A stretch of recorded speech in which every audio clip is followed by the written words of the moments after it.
વાલા ભાઈઓ અને બહેનો, આપ સર્વને લોગોસ બાઇબલ સ્ટડી તરફથી પ્રભુ ઈસુના જીવંત અને પવિત્ર ત્રિએક નામમાં હું પ્રેમી સલામ પાઠવું છું. આજનો દિવસ એટલે 30મી એપ્રિલ 2024 ને મંગળવારનો આ નવો દિવસ. આપણા જીવનોમાં પ્રભુએ આ દિવસ બતાવ્યો માટે પ્રભુનો ખૂબ આભાર માનીએ છીએ. જે પ્રોમિસ, જે વચન, ગીતશાસ્ત્ર તેનો 31મો અધ્યાય અને 15મી કલમ 31 અને 15 દાઉદ કહે છે, મારા સર્વ પ્રસંગો તારા હાથમાં છે. પછી કહે છે, તારા મુખનો પ્રકાશ મારા પર પાડ, કેમ કે તારી કૃપાથી તું મને તારે છે. હવે આ કલમ મોટા ભાગે આપણે લગ્ન પ્રસંગમાં ઉપયોગી બનાવીએ છીએ. લગ્ન પ્રસંગમાં એનો ઉપયોગ કરીએ છીએ. આમંત્રણ પત્રિકા હોય એમાં પણ 31મો અધ્યાય ને 15મી કલમ, મારા સર્વ પ્રસંગો તારા હાથમાં છે. બાળક સાહેબો તરીકે આભાર સ્તુતિ મિટિંગમાં કે લગ્ન પ્રસંગે પણ આ કલમ આધારિત પ્રભુનું વચન આપે છે, એવું બને છે. એટલે આપણે આ જે કલમને લિમિટેડ અર્થમાં જ રાખ્યો છે, એનાથી આગળ લીધો નથી. અને દાઉદની ઈચ્છા એ પ્રમાણે નહોતી, કારણ કે પ્રસંગ એટલે આપણે તો લગ્નનો પ્રસંગ જ માનીએ છીએ. પણ અહીંયા દાઉદ જે કહેવા માગે છે એ હિબ્રુ ભાષાના શબ્દ દ્વારા સાચો અર્થ પ્રભુ આપણને બતાવે છે. હિબ્રુ ભાષાનો જે શબ્દ વપરાયો છે એનું ગુજરાતી કરવું હોય તો આવું થાય, હે ઈશ્વર, મારા સર્વ સમયો તારા હાથમાં છે. હિબ્રુ ભાષાના શબ્દનો અર્થ આવો થાય. અહીંયા જે ટ્રાન્સલેશન અને ગુજરાતી જે કરવામાં આવ્યું છે પ્રસંગો કર્યું, પરંતુ ખરા અર્થમાં સમયો, મારો સમય, કોઈ પણ સમય મારા જીવનમાં છે તારા હાથમાં છે, એવો એનો અર્થ થાય છે. એટલે દાઉદ અહીંયા એવું કહેવા માગે છે કે મારા જીવનમાં દુઃખનો સમય આવ્યો હોય,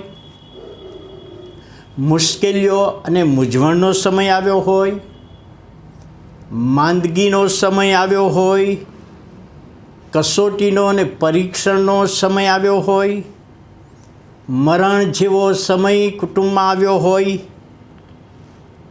આપત્તિ આવી હોય કે વિપત્તિ આવી હોય કે સતાવણીનો સમય હોય, આ બધા જ સમય, બીજા અર્થમાં હસવાનો સમય હોય કે રડવાનો સમય હોય. સભા શિક્ષક કહે છે એ પ્રમાણે, પણ અહીં આગળ દાઉદ કહે છે કે આ બધા જ સમયો મારા જીવનમાં આવનાર છે. અને આજના સમયે આપણે જોઈએ તો આનાથી વધારે સમય પણ બીજા ગણી શકાય. એટલે ઈશ્વર આપણા આ બધા જ સમયોમાં કહે છે ઈશ્વરના હાથમાં છે. ઈશ્વર આપણી સાથે છે. ઈશ્વર આપણો મદદ કરતા છે. મુશ્કેલી છે તો પ્રભુ રસ્તો બતાવે છે. દુઃખમાં છીએ તો પ્રભુ દિલાસો આપે છે. સતાવણીમાં છીએ તો પ્રભુ સહન શક્તિ આપે છે. ગમે તે પ્રસંગ, ગમે તે સમય આપણા જીવનમાં આવ્યો છે તો કહે છે મારા સર્વ પ્રસંગો તારા હાથમાં છે. ફક્ત લગ્નના પ્રસંગની જ વાત આ નથી. અને માટે કહે છે એવા સમયે તારા મુખનો પ્રકાશ મારા પર પાડ. હું જ્યારે નિરાશ થઈ જાઉં, હતાશ થઈ જાઉં, દુઃખી થઈ જાઉં, અને એવા સમયે તારા મુખનો પ્રકાશ, ઈશ્વરના મુખનો પ્રકાશ એટલે ઈશ્વરનો પ્રકાશ, તારા વચનનો પ્રકાશ મારા જીવનમાં પાડ. કે જેથી કોઈ પણ સમય મારા જીવનમાં આવ્યો છે તો હું એમાંથી બહાર આવી શકું. દાઉદને અહીં આગળ કહેવાનો ભાવાર્થ એ હતો. એટલે આપણે મારા સર્વ પ્રસંગો એટલે મારો લગ્ન પ્રસંગ પ્રભુ તારા હાથમાં છે એટલેથી જ નહીં, પણ આગળ આપણે વધવાનું છે. અને અહીંયા આગળ પ્રોમિસ બતાવે છે. દાઉદ કહે છે કેમ કે તારી કૃપાથી તું મને તારશે. આવો સમય જ્યારે મારા જીવનમાં આવશે અને માનવીના જીવનમાં, માણસના જીવનમાં હતાશાનો, નિરાશાનો સમય આવે, પરીક્ષણનો સમય આવે, અંધકારનો સમય આવી ગયો હોય, જે માગ્યું છે એ પ્રમાણે નથી મળ્યું, જે ધાર્યું છે એ પ્રમાણે નથી બનતું, અને એવો સમય આવે ત્યારે કહે છે તારી કૃપાથી તું મને તારજે.